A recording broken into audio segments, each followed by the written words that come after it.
We have the best economy, the best markets, and now we have the best supply of energy.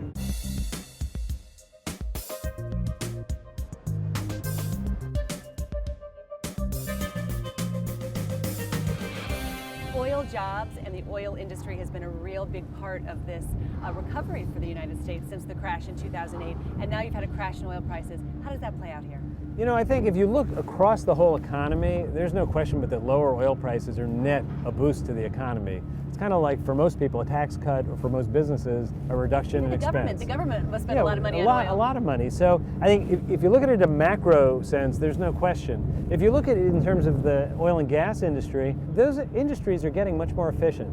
Their break-even point for drilling is coming down. I think you're going to start seeing, some activity that's been slacking off coming back.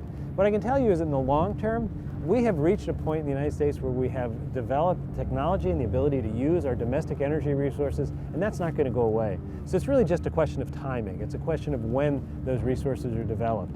And I think that over the last few years, we've seen that it is an incredible benefit to the United States in so many ways, not just in terms of cost and not just in terms of political kind of independence, but it's made the United States a more attractive place for manufacturing. It's one of the reasons manufacturing is coming back to the United States. We have the best structure for stable policy to be made, business and public.